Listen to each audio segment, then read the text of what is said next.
Greetings, I'm Hurt Castro, coming to you from our state-of-the-art Suspension Development Center in Colorado Springs. Today, we're going to learn how to install 4 types of cranks and bottom brackets: power spline, ISIS, Giga X-Pipe or GXP, and howitzer. Here are the 5 steps. First, prep the frame. Second, prep the bottom bracket. Third, install the bottom bracket. Fourth, install the crank. Unless you've done this many times before, we sure do recommend that you check out these SRAM product manuals, which are on the SRAM website as PDFs. Please print these out and read through them before you put your bike in the stand.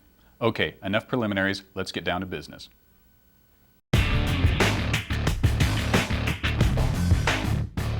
Make sure that the frame's bottom bracket shell threads are clean and undamaged. There should be no paint or dirt present. For best results, the shell should be chased and faced before bottom bracket installation.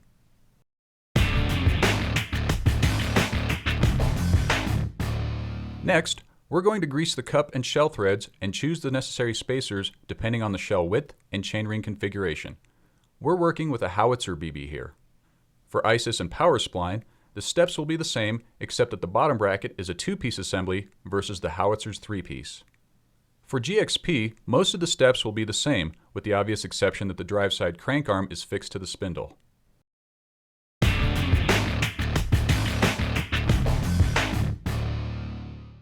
Okay, so let's install this bottom bracket in the frame. Carefully thread the right side bearing cup with spindle and sealing tube into the frame and then torque it to 25 to 30 foot-pounds with a Truvative or Park installation tool. For ISIS and power spline, the bottom bracket is a 2-piece unit. So at this point, install the bearing and spindle assembly into the drive side and torque it to 25 to 30 foot-pounds. For GXP, the spindle is fixed to the drive side crank arm, so you will not need to install the spindle at this time. Just the bearing cup and sealing tube. Torque the bearing cup to 25 to 30 foot-pounds. Note that on nearly all frames, the right side adapter and BB shell are left-hand thread. These threads are fine, so make sure everything's properly aligned before applying force. Next, in goes the left or non-drive side bearing cup and any needed spacers. Torque this to 25 to 30 foot-pounds as well. The same goes for GXP. For ISIS and power spline, install the non-drive adapter and torque it to 25 to 30 foot-pounds. For GXP, you can now install the spindle and drive side crank arm by carefully pushing the spindle through the bottom bracket from the drive side, being careful not to damage the bearing seal. Push until the spindle comes through the non-drive bearings and stops. Now, you need to grease the spline surfaces of the spindle, the faces of the crank stops, and the crank bolt threads to prepare the bottom bracket for crank arm installation.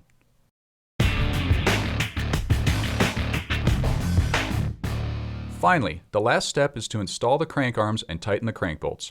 Some crank bolts have a washer permanently installed, some have a separate washer, and some don't use a washer at all.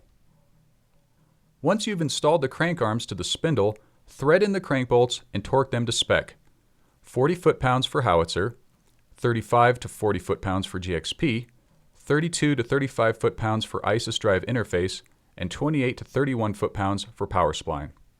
Make sure that the crank arms bottom against the bearing races or stops completely. If they do not, remove them, reapply grease to the spindle, and reinstall the crank arms. The crank arms are installed completely when there is no visible gap between the crank arms and the bearing races or stops. For GXP, you only need to make sure the non-drive crank arm is making contact with the bearing race stop. That's all there is to it. Your crank and bottom bracket are now ready for action.